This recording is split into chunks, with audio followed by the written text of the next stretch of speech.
Hello सम्पूर्णमा दर्शन अनि नमस्कार र धेरै धेरै स्वागत छ मेरो ब्लगमा। तपाईहरुले दृश्यमा देखिसक्नुभयो अलि फरक खालको भिडियो। यो पटक चाहिँ अलि फरक छ। जुन हामी आज यस्तो ठाउँमा आइपुगेका छौं, एउटा व्यक्तिले एउटा विद्यालय खोल्नु भएको छ। उहाँहरूले चाहिँ दुखी पीडित गरिबका बच्चा बच्चीहरूलाई फ्रीमा पढाउनु भएको छ, त्यो पनि काठमाडौँको ठाउँमा धेरै लामो समय भइसकेको रहेछ यो विद्यालय चलाउनु भएको। यो विद्यालय चलाउनु हुने सरप्रति एकदम आभारी छौं र हामीले गर्न सक्ने साथ सपोर्ट सदा रहनेछौं। र तपाईहरु पनि अन्तिमसम्म हेर्नुहोस्, यहाँ के छ, कुन ठाउँमा छ, कता छ, कस्ता बच्चाहरू छन्, तपाईहरुलाई हामी सबै देखाउने छौं। हामीले भ्याएसम्म तपाई भिडियो अन्तिमसम्म हेरेर कमेन्ट गर्न नबिर्सिनु होला है त। प्रिन्सिपल म्याम र म त स्कुलको भयो दुईजना म्याम नयाँ अनुहार देख्नु भएको छ। उहाँ पूजा बस्नेत म्याम, त्यसरी हाम्रो उहाँ चाहिँ सुशीला जोशी म्याम। उहाँहरूले चाहिँ यो समाजमा विभिन्न व्यवहारिक लास सुनेको छ। जुन चाहिँ कसैको बाउ आमा परिवार आफ्नो आफन्त कोही नभएर र भए पनि नभए जसरी नै कतिको त एकदम जीवन लथालिङ्ग भइसकेपछि कहीँ कतै गएर आफ्नो जीवनको अन्त्य गरिसकेपछि त्यो लास चाहिँ उहाँहरूले त्यहाँबाट ल्याउने उद्धार गरेर र अनि पशुपतिमा चाहिँ उहाँले आफैले चाहिँ दाह संस्कार गर्ने काम गर्नुहुन्छ। यति धेरै पुण्यको काम गरेको हुँदा उहाँहरूलाई आज यो समाजले सबैले चाहिँ चिनेको छ, महसुस गरेको छ र यति धेरै महत्त्वपूर्ण काम गर्ने मान्छे समाजमा अरू पनि धेरै जन्मिनुपर्छ र त्यस्तो प्रकारको समस्या चाहिँ फेरि आगामी दिनमा नआओस् भन्नको लागि चाहिँ तपाईँ जस्तै विद्यार्थीबाट सिक्नुपर्छ भन्ने उद्देश्यले केही कुराहरू तपाईँले सिकाउनलाई आउनु भएको छ। केही कुराहरू उहाँहरूले जाने भोगेका केही अनुभव पनि सेयर गर्न आउनु भएको छ र हाम्रो पूजा बस्नु म्याम र सुशीला म्यामले तपाईँलाई केही कुरा भन्नुहुन्छ है त। नमस्ते फेरि पनि सबैजनालाई। मेरो नाम पूजा विश्वकर्मा बस्नेत, अघि सरले भनिहाल्नु भयो। अनि उहाँले भने जस्तै कोही नभएको व्यवहारिक लासहरूको व्यवस्थापन उहाँलाई जलाउने काम चाहिँ हामीले पशुपति घाटमा गर्छौँ होइन। तपाईँहरूले युट्युबहरू हेर्नुभयो भने पनि देख्नुहुन्छ त्यसमा होइन। व्यवहारिक चाहिँ के हो भन्ने खालको कुराहरू आउँछ सबैभन्दा पहिला होइन।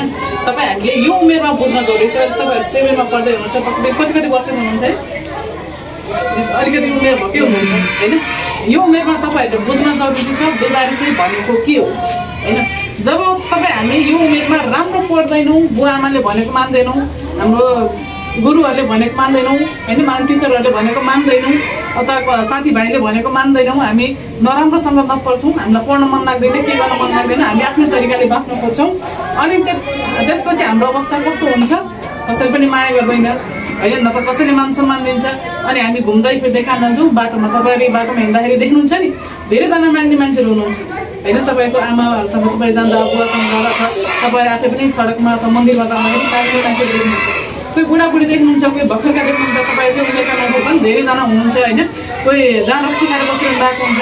उहाँहरू त्यस्तो अवस्थामा किन पुग्नुभयो भन्ने खालको कुरा आइरहँदाखेरि तपाईँहरूको उमेरमा राम्रो नपढेर हो होइन। तपाईँहरूको टिचरले भनेको होमवर्क दिनुहुन्छ नि त बेला बेलामा, कतिपयले नगरेर आउनुहुन्छ होला, टेर्नुहुन्न होला होइन। त्यही भएर उहाँहरू त्यो सडकमा पुग्नु भएको। यो उमेरमा तपाईँहरूले राम्रो पढ्नुपर्छ सबैभन्दा पहिला।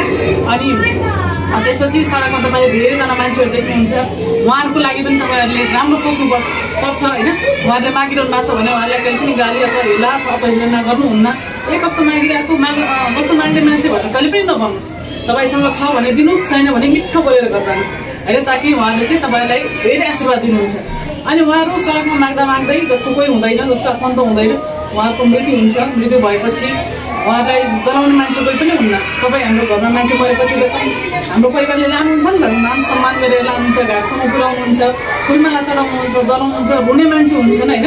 तर सडकमा पुगेको मान्छेहरूको मृत्यु पश्चात रुने मान्छे पनि कोही हुँदैन होइन। मान्छेले हिजोसम्म मागिरहेको थियो, आज मऱ्यो, ठिकै भयो, दुःख पाइरहेको थियो, मऱ्यो, आनन्द भयो भन्ने खालको कुराहरू गर्नुहुन्छ। अब तपाईँ हामीले कस्तो खालको जीवन बाँच्ने होइन, आफूलाई कुन बाटोमा लाने भनेर तपाईँ हामीले यही बेलामा सोच्ने हो होइन। भोलिको दिनमा गएर सोचौँला, भोलि अहिले राम्रो पढे पढ्छु, नपढे पढ्दैन, भोलि जे हुन्छ भनेर सोच्यो भने तपाईँ हाम्रो अवस्था पनि त्यही हुन्छ। त्यो हिसाबले तपाईँहरू राम्रो पढ्नुहोस्, सबैले भनेको मान्नुहोस्, ज्ञानी हुनुहोस्, सबैले पहिला आफ्नो बुवाले भनेको कुराहरूलाई मान्नुहोस् होइन। अनि हामी आज यहाँ किन आएका छौँ भने हामीले जुन काम पशुपतिमा गरिरहेका छौँ, व्यवहारिक लासहरू गरिरहेका छौँ, तपाईँहरूले पनि त्यो लास के हो, किन व्यवहारिक हुन्छ होइन, किन त्यसरी कोही मान्छेले लगेर जलाइरहनु परेको छ, किन उहाँहरूको आफन्त आउँदैनन्, त्यो व्यवहारिक लासहरू कस्तो अवस्थामा हुन्छन् अनि कति समयपछि हामीले लगेर बनाउँछौँ, त्यो कुराहरूलाई बुझ्न जरुरी छ। किनभने तपाईँ हाम्रो वरिपरि धेरैजना व्यवहारिक हुन्छ, सबै ठाउँमा हामी पुग्न सक्दैनौँ नि होइन। तपाईँहरूले देख्नुभयो, बुझ्नुभयो भने तपाईँहरूले बनाउन सक्यो भने तपाईँले आफ्नो नजिकको मान्छेलाई भनेर त्यो लासलाई जहाँ जल्छ जुन ठाउँमा गएर त्यो ठाउँमा पुऱ्याउन सक्नुभयो भने पनि त्यो एकदम ठुलो र पुण्यको कर्म हुन्छ, काम हुन्छ। तपाईँहरू 7 क्लासमा पढ्ने भनेपछि धेरै बुझ्ने भइसक्नु भएको छ, अहिले तपाईँहरूले यो समयमा बुझ्न पनि जरुरी छ। अनि अबको केही हप्तामा हामी 7-8वटा लासहरू एकैपटक गराउँछौँ, जसको चाहिँ कोही पनि छैन, आफन्त पनि आउँदैन, मलामी पनि आउँदैन, कोही पनि आउँदैन, हेर्ने मान्छे पनि हुँदैन होइन, उसलाई हेर्ने मान्छे पनि हुँदैन, तपाईँ हामी मात्रै हुन्छौँ। अनि तपाईँहरूले चाहिँ त्यो नजिक गएर बुझ्नुहुन्छ, हेर्नुहुन्छ अनि उहाँहरूलाई फुलमाला चढाउनुहुन्छ अनि तपाईँहरूले के सिक्नुहुन्छ भन्ने हिसाबले हामी चाहिँ तपाईँहरूलाई मुक्त गर्न आएका हौँ। तपाईँहरू यदि इच्छुक हुनुहुन्छ, तपाईँहरूलाई डर लाग्दैन होइन भने तपाईँहरू आउन सक्नुहुन्छ। कतिलाई डर लाग्छ होला, कतिलाई लाग्दैन होला, तर मन चाहिँ बोलेर डर लाग्छ तपाईँहरूले लाग्दैन, तपाईँ पनि लाग्दैन पक्कै पनि लास्ट भनेपछि जो कुरालाई डर लाग्छ, तर फेरि पनि जान्छ यिनी डराउँदिनन् केही होइन, डर जो कुरालाई पनि लाग्छ। हामीलाई पनि पहिला एकदम धेरै डर लाग्थ्यो, तर जाँदै गर्दाखेरि पछि बानी पनि भयो, बुझ्नु पनि पर्ने रहेछ, जस्तो कोहीसँग त्यस्तो हाल्नु पर्ने रहेछ। भोलिको दिनमा अहिले हामीले गरिरहेको छौँ, भोलि त तपाईँहरू हाम्रो मेरो हुँदैन, हाम्रो बुढो हुन्छ अनि तपाईँहरूले गर्नु पऱ्यो नि। अनि त्यो हिसाबले तपाईँहरू चाहिँ अहिले सिक्नुपर्छ, हेर्नुपर्छ भन्ने हिसाबले एकछिन आएका छौँ। तपाईँहरूलाई हामी खबर गर्छौँ, हामी सरलाई भन्छौँ अनि सरले तपाईँहरूले खबर गर्नुहुन्छ। तपाईँहरू आउनुभन्दा पहिला तपाईँले चाहिँ आफ्नो खबर गर्नु होला, आफ्नो बुवा आमालाई सोध्नु होला।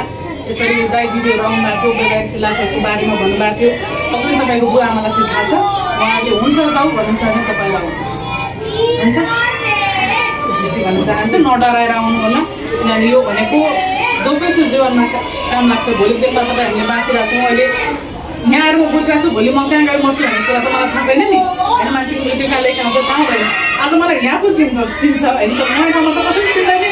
अनि त्यो अवस्थामा त्यो मान्यता भन्ने चिज मलाई दिनुभयो। तपाईँहरूले सामाजिक विषय पढिरहेको छ, त्यो समाजमा सिक्ने पनि यही हो, एउटा हामी सामाजिक भइसकेपछि, एउटा सामाजिक प्राणी भइसकेपछि हामीले मानवता भन्ने चिजलाई मतलब दिनु हुँदैन।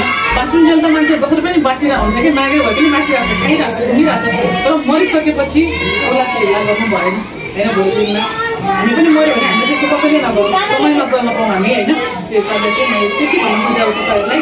र तपाईँहरूले जुनसुकै काम गर्नुभन्दा अगाडि पनि पहिला आफ्नो घर परिवार बुवा आमाको सुझाव विषय सोध्नुहोस् एकपल्ट, अनि सरहरूलाई खबर गर्नुहोस्, सरहरूले हाम्रो भन्नुहुन्छ अनि हामी तपाईँहरूले भन्नुहुन्छ। मेरो नाम सुशीला जोशी, मेरो घर चाहिँ बाजुरा हो। म पनि सबै कुरा हाम्रो म्यामले भनिसक्नुभयो। 2 वर्ष भयो म उहाँसँग काम गर्न थालेको, लगभग 2 वर्षभन्दा बेसी भइसक्यो। अनि तपाईँहरू पनि अब ठुलो हुनुभयो होइन, बुझ्दै हुनुहुन्छ, यत्रो 7 क्लासमा पढ्ने हुनुभयो। हामीले के गर्ने कसो गर्ने भन्ने कुरा अहिलेदेखि नै हाम्रो हातमा छ होइन। हाम्रो परिवारले हामीमाथि धेरै आशा गरेको छ होइन, पढ्नुपर्छ, धेरै लेख्नुपर्छ। हाम्रो पहिलो प्राथमिकता भनेको हाम्रो पढाइ हो होइन। राम्रोसँग पढ्नु होला, सबैजनालाई उज्जवल भविष्यको शुभकामना, राम्रोसँग पढ्नु होला। अनि विशेष गरी अब यो व्यवहारिक लास धेरै कुरा हाम्रो म्यामले भनिसक्नुभयो। अब व्यवहारिक चाहिँ हामी सबैले माया गर्नुपर्छ। विशेष गरी उनीहरू परिवारबाट अपहेलित भएर सडकमा मृत्यु भएको हुन्छ, उनीहरूको कोही पनि हुँदैन। हामीले पशुपति आर्यघाटमा 7-8वटा लासहरू सँगै ल्याएको हुन्छौँ, तर 2-3 जना मलामी हुन्छौँ, तर त्यहाँ आफन्तको चाहिँ एउटा लास ल्याएको हुन्छ। लाखको मान्छे कति मान्छे मलामी हुन्छन् कि, त्यही भएर चाहिँ हामीलाई हाम्रो इच्छा चाहिँ के हो, कोही पनि व्यवहारिक हुनु हुँदैन, हामीले माया गर्नुपर्छ सबैलाई भन्ने हाम्रो इच्छा हो। अनि तपाईँ हामीमा पनि सामाजिक कामप्रति एकदम हुन्छ नि, हाम्रो मन पनि जाओस्। तपाईँ हामीले पनि सिक्नुपर्छ सानैदेखि। भोलिपर्सि देश त तपाईँहरूको हातमा छ नि त। अहिलेका बुढा मान्छे भोलिपर्सि रहँदैनन्, तपाईँहरू ठुलो हुनुहुन्छ। त्यही भएर हामीले हरेक कुराहरू किताब मात्र पढ्नु हुँदैन, हामीले एउटा व्यवहारिकमा पनि आउनुपर्छ, व्यवहार देखाउनुपर्छ भनेर हजुरहरूलाई पशुपति आउनु होला भनेर हामी तपाईँहरूलाई निम्त गर्न आएको। कि डर मान्नु हुँदैन भनेपछि आउनु होला। डर पनि मान्नु हुँदैन, त्यो मान्छेको आत्माको डर हो। तर कसै पर्साउने पनि गर्दैन, भ्याउने पनि गर्दैन, कसैलाई त्यो मसान पनि लाग्दैन। त्यो मान्छेले आफू कमजोर भएपछि त्यो सबैले त्यसलाई च्याप्छ, आफू बलियो चाहिँ कसैले च्याप्दैन। तपाईँहरू आउनु होला अनि त्यहाँ हामी धेरै कुरा गर्दैछौँ। तपाईँहरूको पढाइ धेरै डिस्टर्ब भयो। अब यति अहिले चाहिँ अहिलेको लागि यति है त।